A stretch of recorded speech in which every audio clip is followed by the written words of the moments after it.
Sure. I just want to, briefly frame what this unit is about.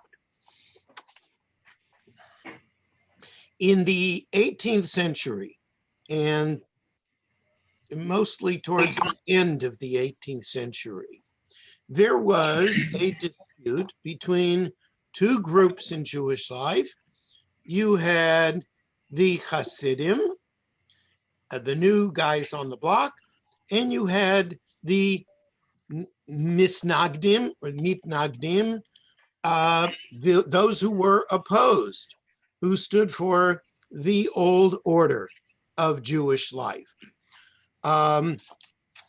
represented most especially by the Vilna Gaon and his followers. One of the key issues that caused this rupture had to do with the role of the rabbi during that period. Now, in normative Judaism, until the Hasidim came along, for at least a couple of centuries in Europe, the rabbi was someone who was not closely engaged with most of his followers. The rabbi generally sat and studied or taught his students, but only if someone had a specific question that had to be brought to the rabbi did they have any real contact with him.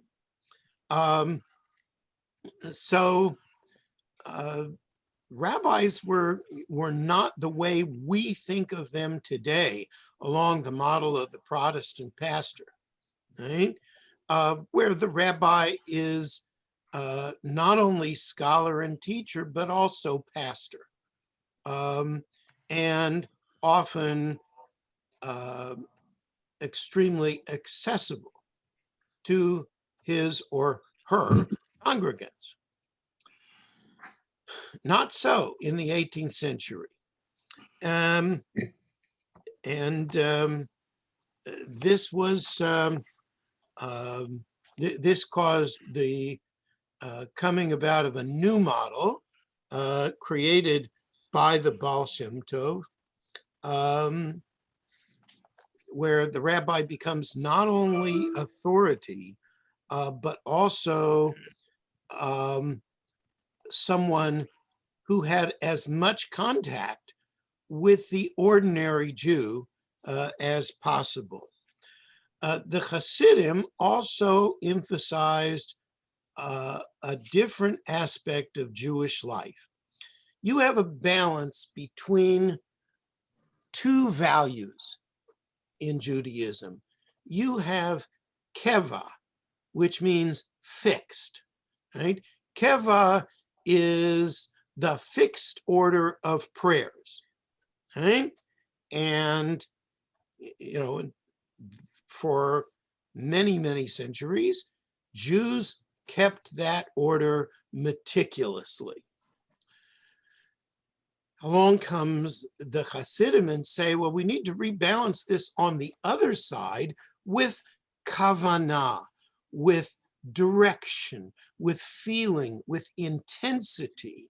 It's not just that you say the fixed prayers, it's how you do it. It's the amount of energy that you put into it, right? The typical order of synagogues until the development of Hasidism, for the most part, was, people did the prayers. Yes, you were supposed to have a certain level of kavanah, but it was rarely emphasized. The most important thing was that you did the deed, right? You said the words, you said the prayers, and then you went home, right? In Hasidism, if you didn't say it with kavanah, it was pointless, right? And so Hasidism developed a whole different approach and a different camp based on this sense of intensity in prayer, and also much more emphasis on the mystical feeling that God is to be found in everything. God is not only present everywhere, but God is available to us in all things. And in fact, there is no place which is devoid of God. That was a point that it was hardly disputed by the Misnagdim, but they didn't emphasize it as much for the average individual. It was really something to be shared within an elite, and not just every every mature person. If you wanted mystical experience with God, you had to be extremely learned first before you could expect to achieve a high spiritual level. Come along the Hasidim, who say, spirituality is available to everyone. Even if you're not so learned, so what? God loves you. God cares about you. And, you have the same access to God as everyone else. So now you have, by the end of the 18th century, you have two camps. And there is a power dispute, because now you have people from the Hasidic camp contesting authority in the Jewish community, trying to place their own rabbis in communities and congregations where everything was run by the mainstream camp. So that led to some pretty fierce disputes. At a certain point, some of this becomes not about principles, but about money. Right? It's not all about the money, but a lot of it sure becomes about the money, because if leadership is taken over in many places by Hasidic rabbis, Rebbes, Hasidic masters, then the money doesn't flow back into the, let's say, the Misnagdim camp, the mainstream organizing Jewish life. So before we get into the text, let me stop here and ask if we have questions or comments. Yes, Daniel. Unmute yourself, Daniel. Okay. Actually, I thought Marcia had her hand up first. Well, I don't want to. Okay. Go ahead, Daniel. I think at the same time this was going on, there was a secular enlightenment. And I think there was a Jewish enlightenment going on a little bit after that. And then we have this, which are both of them I think of as rational and intellectual. And here we have this emotional, behavioral kind of movement in Judaism. I'm trying to figure out the relationship between all three of those. Yeah, the rational camp comes a little bit later, right around the beginning of the 19th century. I mean, it exists beforehand, but it doesn't, it certainly doesn't play a role in Eastern Europe. It's almost entirely in Western Europe. So it's really not much of a part of this dispute. It only comes into play in places where Jews are beginning to find acceptance. And there's beginning to be some movement towards accepting Jews as citizens of the countries in which they live. Jews are sort of citizens of Poland, but they are outsiders in Poland and in Russia. So the rationalist camp is really, it may play some role, but it doesn't play a major role in this dispute. Marcia, did you have a question? No? All right, Ronnie or Jerry, you guys have to unmute. Yeah. Okay, I have a comment. Please. My father grew up in Poland in what you're talking about. And he told me, he said, during that period, he called them the progressives came to the synagogue. They wanted to change things. And first thing they said is, normally the rabbi, which we talked about, he sat in the front row. He didn't sit up on the stage. Yes. Right. So they said, from now on, the rabbi needs to sit up on the stage. So the progressives won that case. They said they want the bema, the prayer bema like we have in the chapel. They want it down the middle of the floor, not up on the stage. So that, Okay, but Jerry, your grandfather, no, it's my I father. don't think he lived in the 18th century. My father, he was born in like 1880. Something like that. Yeah. Okay, Yeah. so the dispute I'm talking about really takes place in a period about 100 years before your father was born. Okay, but I guess you just tell me stories. Well, yeah, fine. So it's true that at a certain point, some progressive ideas, or what are described as progressive ideas and practices, make their way even into Eastern Europe, right?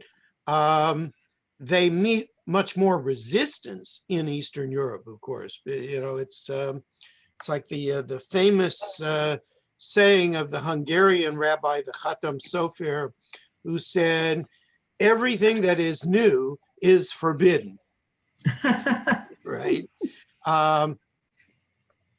That's a whole different area of dispute in and of itself. But that's really a later problem than what we're discussing in this unit. Yes, Ronnie. Okay. When did the Hasidim become what they are today, the Black Hatters, the ultra-Orthodox? Because it seems like when they started out, they were offering just a more spiritual path to religion. And actually, it sounds very appealing to me. Mm-hmm. When did it go from that to being, like I said, these ultra-Orthodox? Excellent question, Ronnie. Yeah, well, so in reality, the Hasidim were not necessarily less Orthodox, with the exception of a couple of areas which we'll deal with in this unit, right? They were not less Orthodox.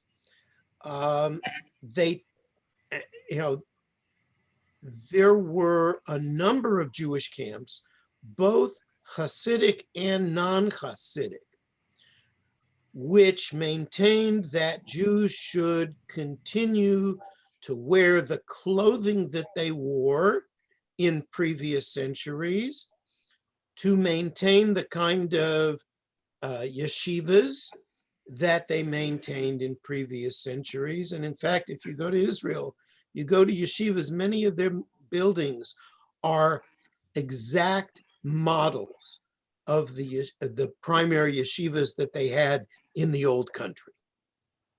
Okay. The Hasidim and the Misnagdim at a certain point overcame their differences because they were facing a common enemy, which was modern times, right? And that really began to happen in the 19th century. They said, we don't need to be fighting with each other. you have your synagogues, we'll have our synagogues, but we will work together and fight off the bigger enemy, which is modernity / assimilation. Okay? Yes, Lou.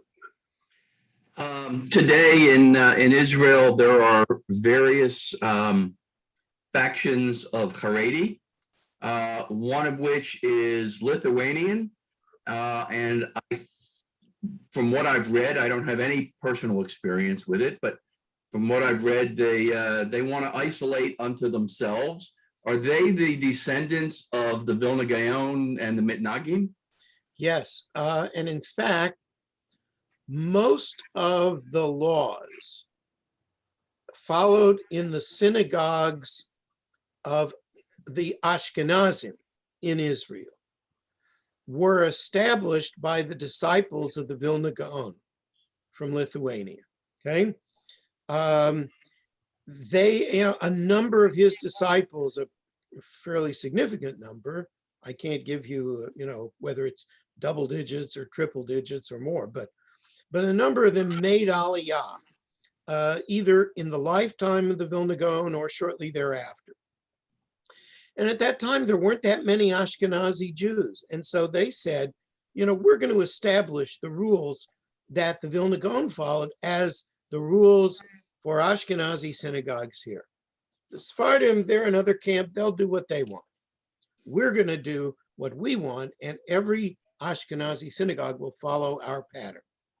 And that continues today. Okay. Does that answer your question? Yes, thank you. Okay. Other questions or comments before we go into texts? All right, then. Let's pull up text number 1. All right, so this is one of the teachings of the Baal Shem Tov. The book Keter Shem Tov, this collection, comes well after the Baal Shem Tov dies. Want to clarify, by the way, the Baal Shem Tov is the founder of the Hasidic path. He is not really the founder of a movement. It is his successor as the leader of Hasidism, the Maggid of Mezrich, Dov Ber of Mezrich, who really established it as a movement by sending out the disciples of the Baal Shem Tov and other Hasidic leaders to establish congregations all over Eastern Europe. And in that way, the Hasidim really became competitors with the existing mainstream. So here's what the Baal Shem Tov has to say. All right, and this is the one of the key concepts of Hasidism is drawn from earlier Jewish mysticism, and that is the notion of dveikut, of cleaving to God, meaning that you should all the time have God in mind, right? You should always be thinking of God. The late Yitzhak Buxbaum describes this as analogous to what you do when you're driving, right? You can be doing a lot of things when you're driving, right? You might be listening to the radio. You might be having a conversation with a passenger. You might be drinking coffee, right? You might be checking on kids in the back seat, right? But the main event is what's going on the road ahead of you, right? Because, that's a matter of life and death. You have to be concentrating on that. Same thing with dveikut. You can be doing lots of other things, but God is always number one God is always there in your thoughts, no matter who you're with, no matter what you're doing. And this is what the Baal Shem Tov says. It's a great thing to keep in mind always that you are with the Creator and that he surrounds you on all sides. As it is written, and this is a very creatively translated verse from Psalm 32, happy is the man who, when he thinks not of God, it is to him as a sin. This means the instant you stop thinking of your attachment, your dveikut with God, you incur a sin. You should be so attached to God that you don't have to, come back to it all the time. You don't have to reconsider from time to time and, oh, I forgot, I'm with God, right? You're always in that space. You should fulfill the verse, I have set the Lord always before me. Right? That's how you should have God in mind. Right?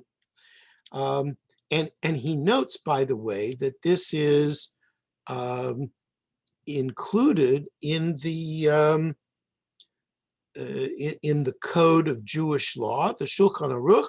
It's also included in one of the earlier codes, the Arba Turim, the 4 pillars.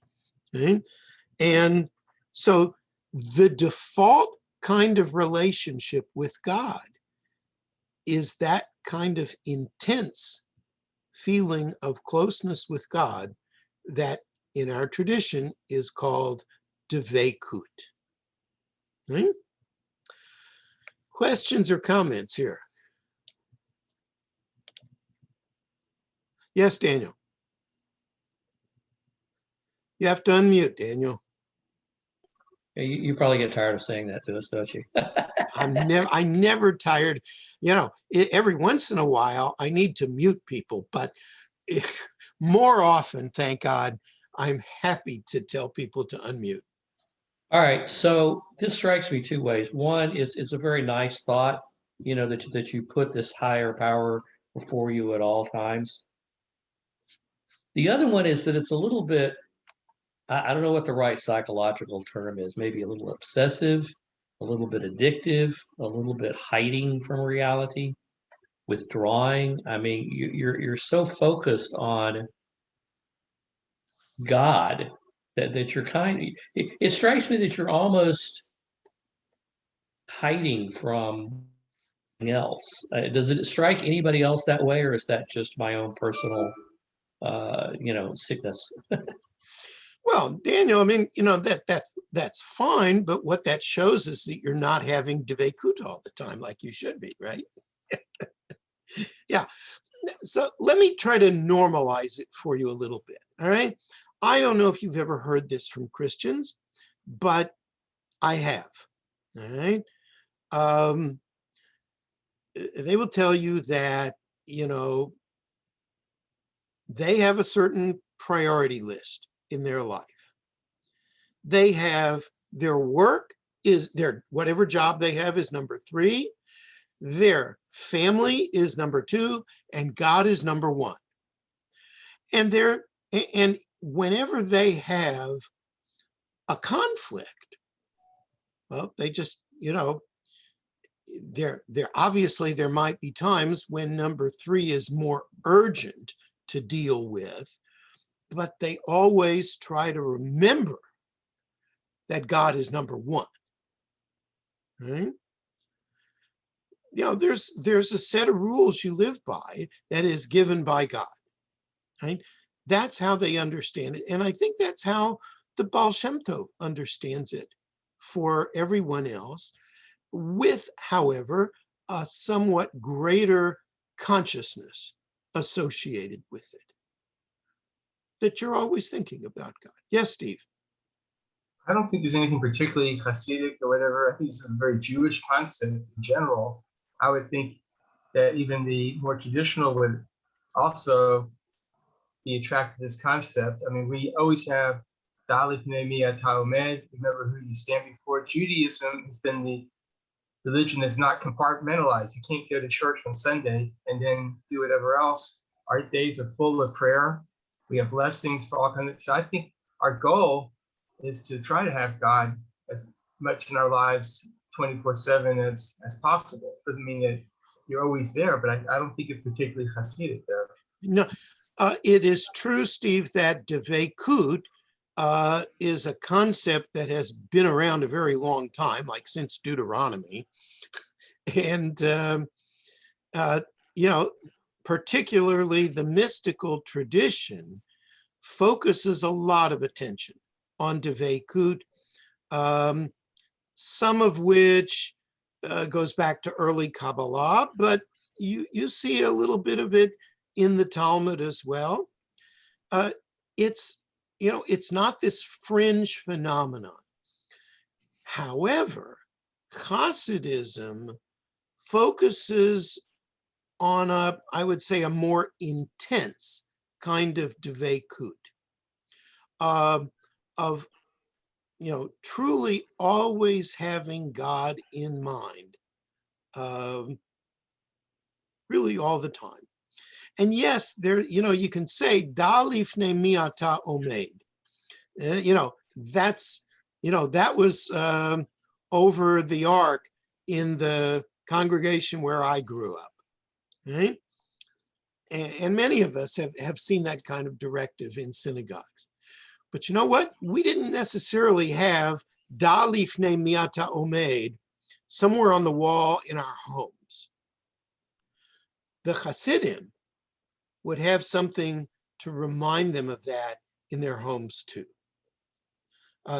In fact, Steve, you're probably familiar with the with a piece of art that is called a shiviti, right? Something that has the four-letter name of God in some form, so that, you know, you have it like on the eastern wall of your home, and it's there to remind you to have God before you at all times. That begins, that verse with which he concludes this teaching here.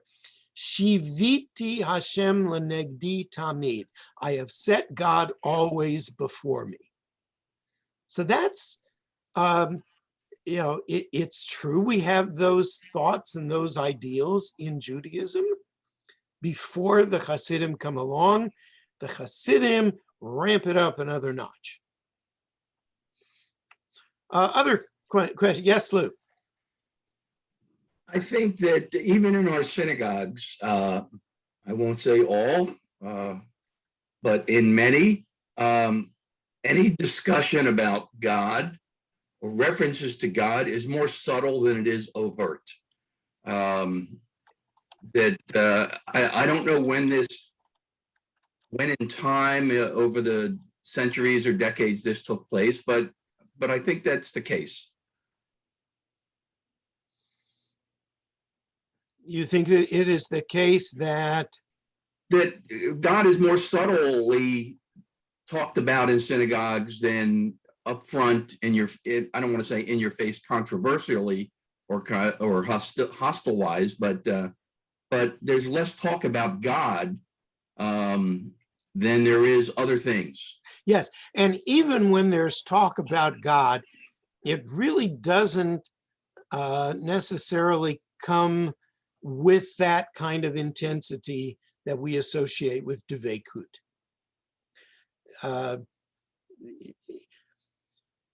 Yeah, I mean, I think the modern synagogue certainly can do with more God talk. Getting to Dveikut is another level altogether. Okay, Jerry, did you have your hand up before? So unmute, please. You know, we have a mezuzah on our door in the houses, right? Right? That reminds you. The religious Jews wear a yarmulke. What is it? Because you know, that's Yer Malka for the king, you know.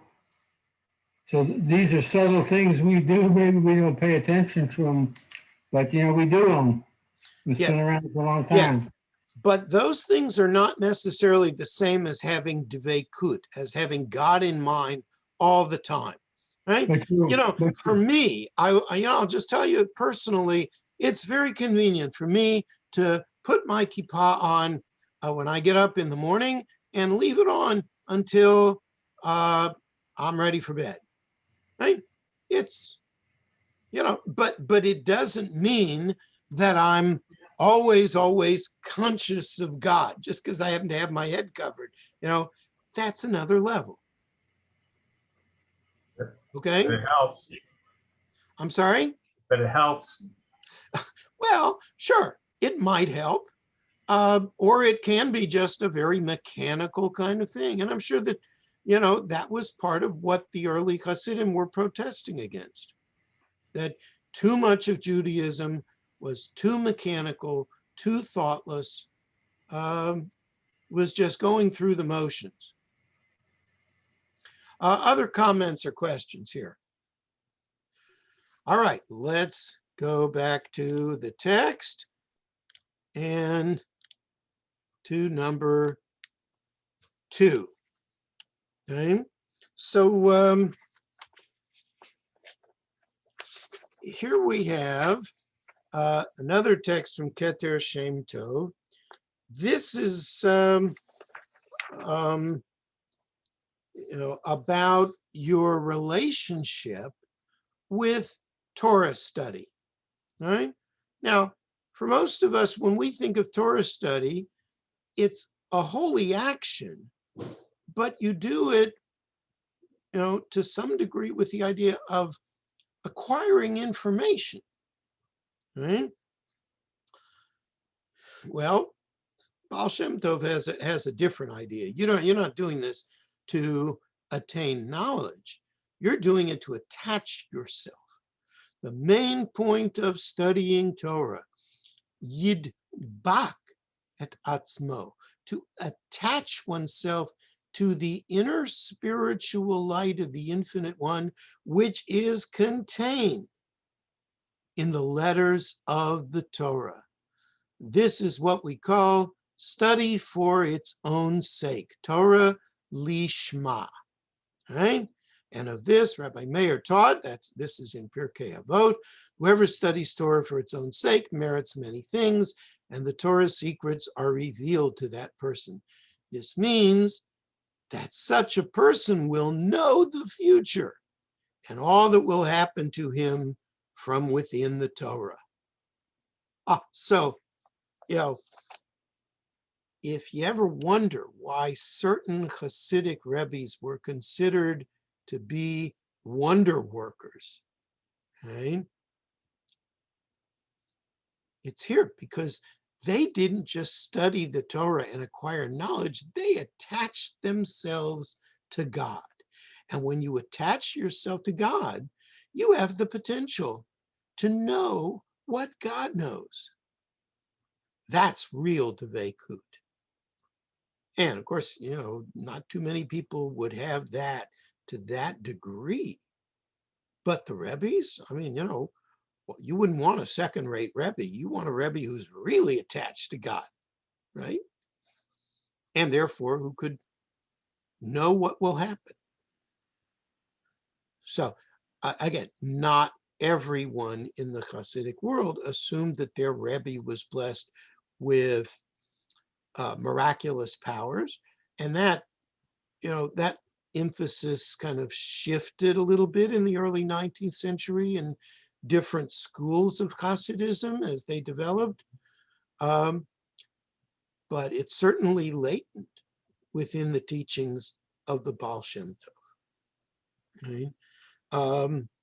So, this is why you would see many Hasidim thinking of their Rebbes as being blessed with supernatural powers.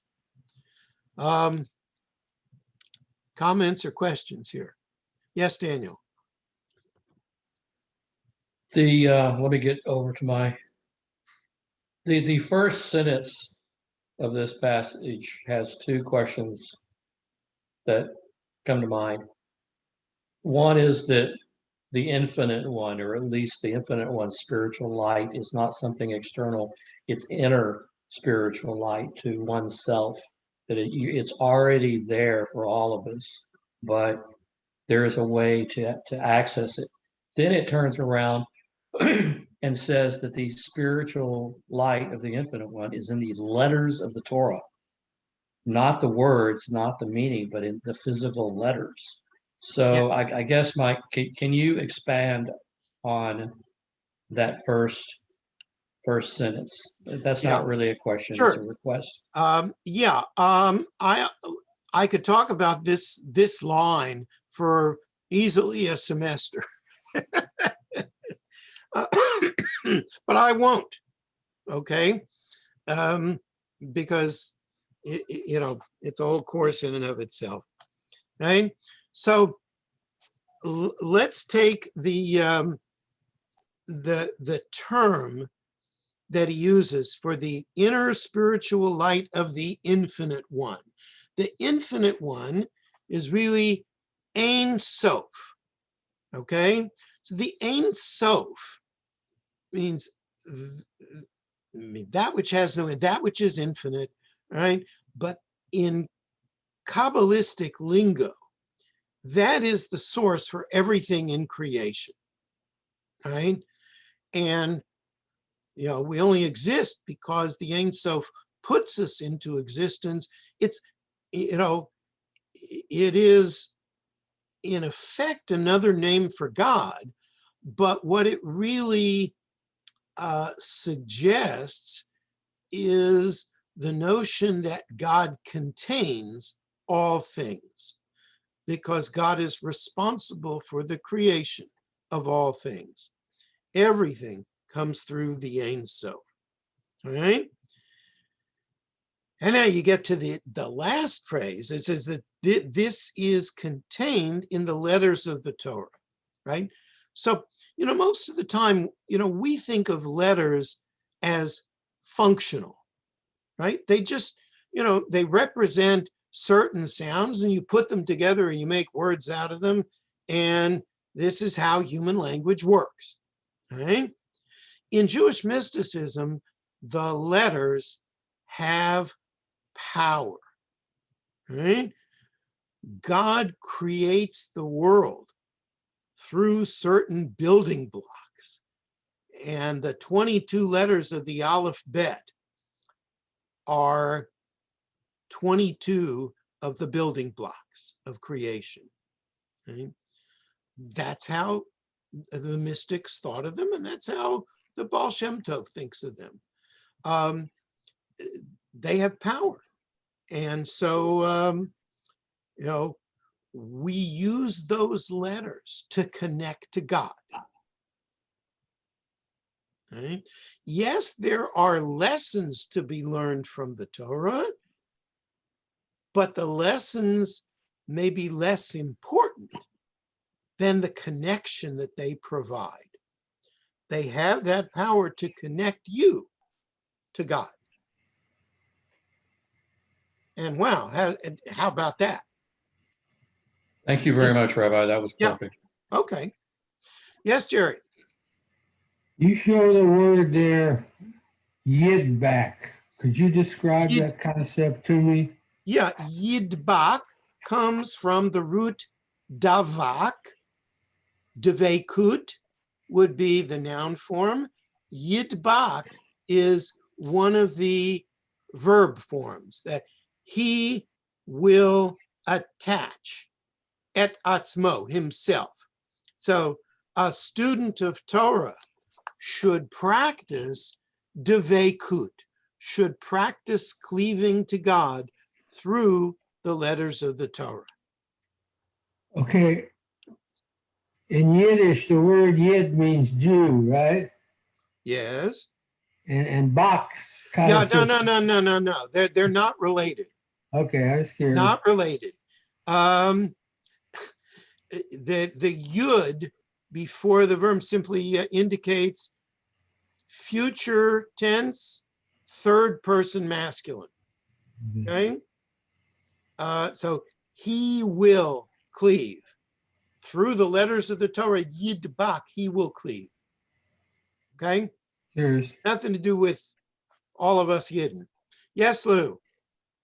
Was the Baal Shem Tov a well-educated man, and was he a Kabbalist in the traditional sense?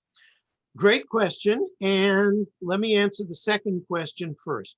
Yes, he was a Kabbalist. And in fact, the term Baal Shem means someone who wrote amulets with, who presumably had the mystical knowledge to write amulets that would serve an effective purpose. This was pretty mainstream in Judaism in the 18th century. Right? If you had a sick member of the family, right, you didn't just, call the synagogue office and put his name on the Mishaberach list. Right? You would hire a Baal Shem, that's where the name Baal Shem Tov comes from, someone who wrote amulets to, write a particularly effective amulet, something that had God's name within it to help bring about healing for that person. Okay? So it was, the Baal Shem Tov, for a long time, that was his occupation. He wrote amulets. That's how he became known as a Baal Shem. He was the Baal Shem Tov because he was good. He was Tov. He was good at what he did. Right? He wrote effective amulets, or at least people believed that they were. People believed that he had that kind of healing power. Now there was another part to your question, and I'm not sure I remember exactly what it was. Was he well educated? Was he well educated? Yeah. The answer is, by our standards, yes, he was well educated Jewishly. Right? He was probably as knowledgeable as a typical rabbi today. Right? Was he educated by the standards of, let's say, the school of the Vilna Gaon? Not necessarily. He was not the kind of person who knew the whole Talmud backwards and forwards, right? Or who could, tell you what was on, what page of the Shulchan Aruch, right? Knowledgeable, rabbinically knowledgeable, yes, but not at the level of the Vilna Gaon. You got to remember, the Vilna Gaon was the kind of person, he studied Torah 18 hours a day. Okay? And once when he was asked, or at least the story goes that he was asked, why did he study 18 hours a day? Didn't he already know enough where he didn't have to do that? And he says, if I study 18 hours a day, so the other rabbis around our neighborhood will study maybe 12 hours a day. And if they study 12 hours a day, the rabbis in, some of the far-flung communities in Eastern Europe will study for 6 hours a day. And if they study for 6 hours a day, then the rabbis in Western Europe will study for a couple hours a day. And if they study for a couple of hours a day, then the average Jew in their neighborhood will pick up a book once in a while. Thus said the Vilna Gaon. Yes, Ronnie. Are any of these amulets in use today? Yeah, that's a great question. It depends on what you think of as an amulet. Like a chamsa? Well, a Or a chamsa, mezuzah. may not have anything in it, all right? In which case it's just sort of a charm. But a mezuzah, that's something else. You ever look at the back of your mezuzah? So traditionally, mezuzot are still written with kind of a magical name of God on the back, Yeah. right? Next time you buy a mezuzah, before you put the cloth, the parchment, into the case, take a look at the back of it. It's, you'll have the word Shaddai. Thank you, Daniel.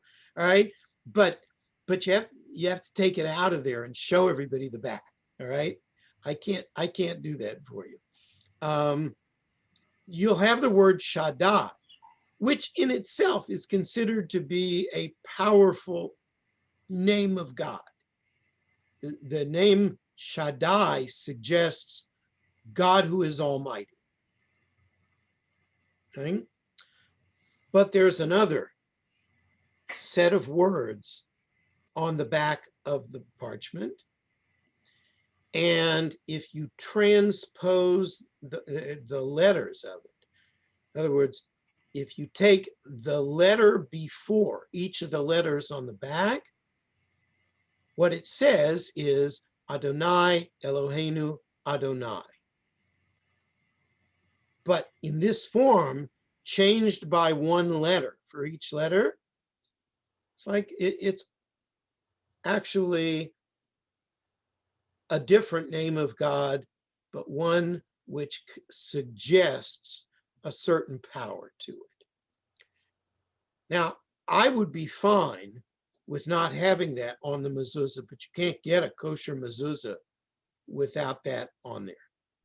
Because That was what I was going to ask you, Rabbi. I'm all they don't make upset. them for rationalists like us.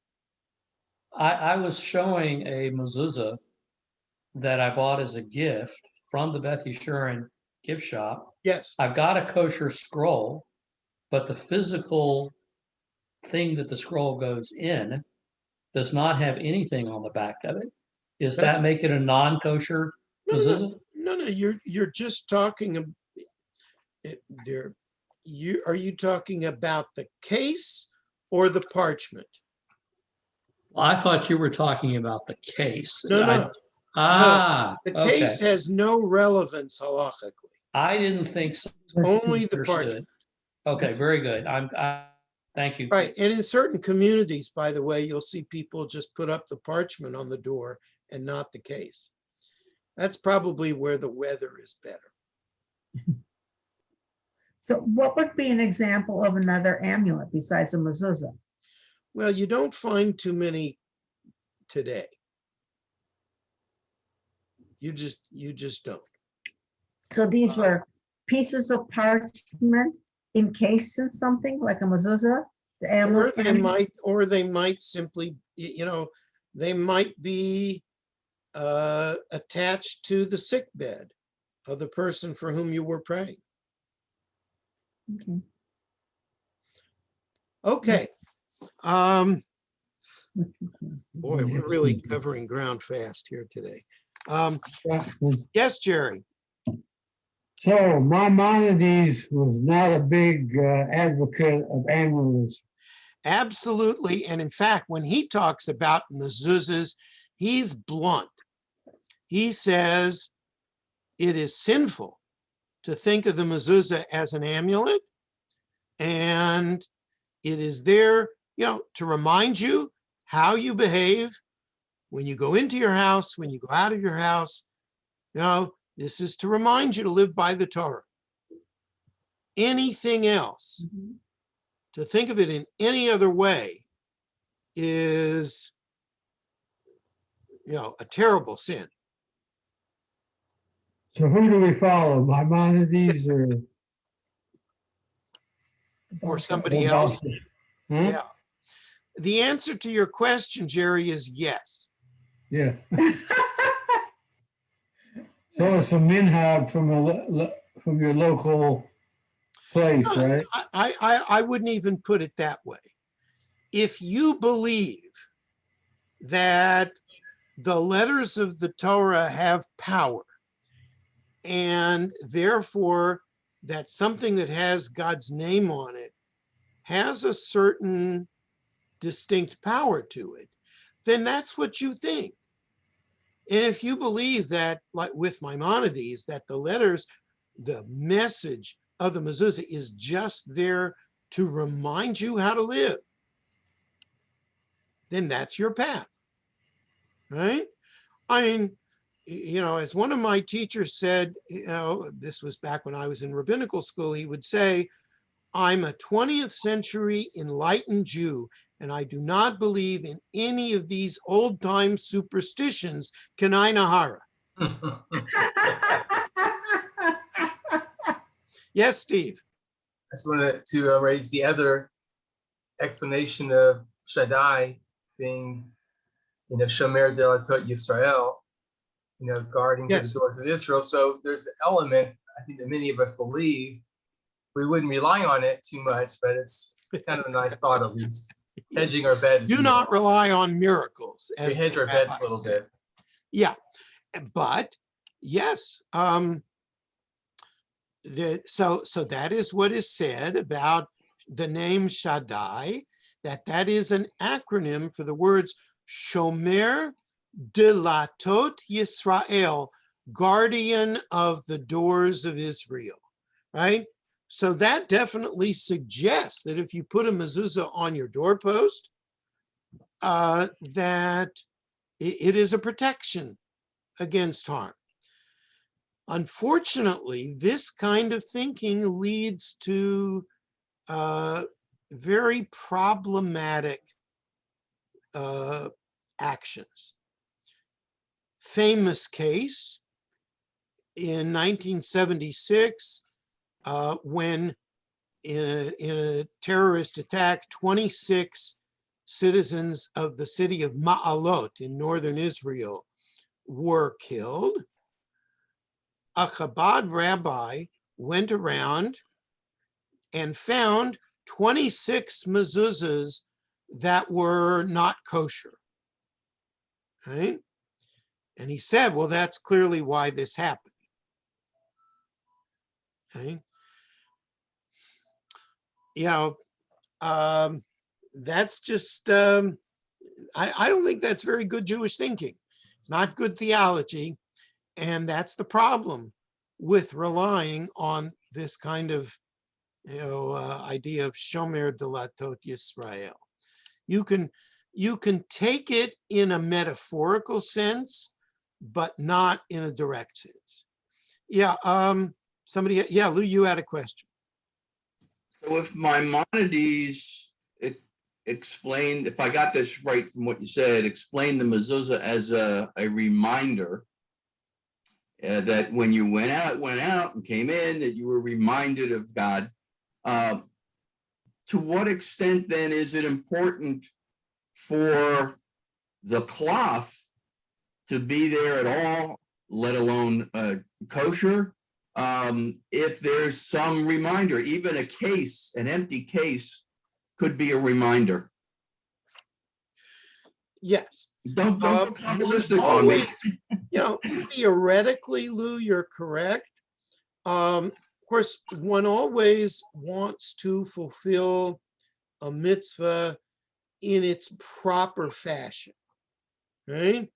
And that shows that you actually care about the mitzvah. I mean, by analogy, I could get up on Shabbat morning in the sanctuary service and read from a Torah scroll that I know is not kosher, right? And who else, people are not necessarily going to know that. You know what to look for because you were there when they put the tags on them, right? But most people are not going to know. But is that right? So I would argue that it's not. Well, I'm not arguing that it should be. I was just carrying Maimonides' philosophy on that maybe one step further than he intended. Yeah, Maimonides would probably give you a good clop in the head for suggesting that.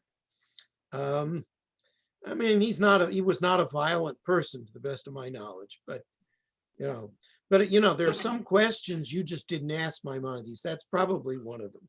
What's a body without a soul? Yeah, his soul is going to come back and get you. Okay, other questions? Yes, Jerry. Oh, no matter what the religious bent of the Jews are, almost every one of them has a mezuzah on the door, right? So Almost. almost. So you very seldom find anybody who is Jewish that doesn't have a mezuzah on the door, whether inside is kosher or not, but they hang a mezuzah, right? So they So might hang the how do you case. view that? So what is your point, Jerry? I'm just saying that concept has stayed with us. The idea that they should have a reminder. Right. So, yeah, so it's one thing to have something on your house that says we're Jewish.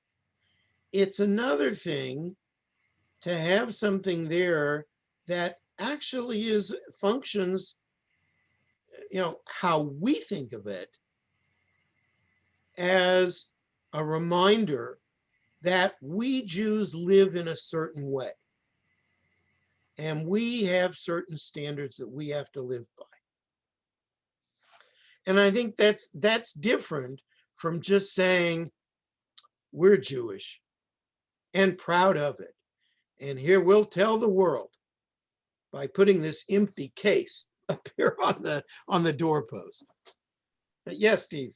I just think the difference is, what my Maimonides might say, we're trying to comply with the paragraph in Shema about putting them on our doorposts, not necessarily that it will engender a certain protection. I think that's where the difference is. Yes, yes. Okay, yes, Daniel. I'm going to relate my own little story. This mezuzah that I was showing you that I'm giving to someone I'm close to. When I mentioned that, does she have one? You need to put one up. Is that something you would like to do? She was hesitant because advertising that she was a Jew might not be safe. And that just really, really kind of, what kind of world are we in? Yeah, well, we know what kind of world we're in, and we all face that. Every one of us who in some way publicly identifies as a Jew, we open ourselves up to a certain degree of risk. We live with that because it's worth it. I mean, I don't think the risk is that great, but I would do it even if it was. So what? But I don't do it just to identify as a Jew. It's true that there are people who will be reluctant to do it because they don't want the people they live among to know that they're Jewish. But, I think if you're going to be Jewish, you may as well go whole hog. And with that thought, we're going to conclude for today. And those of you who are coming to my second class, I'll see you back in a few minutes. Jennifer, thank you. And Absolutely. Thank you, Rabbi. Excellent class. all right, we will Jennifer. carry on next week. Thank you. Thank you. Thank you Very very good much. class. Enjoyed it.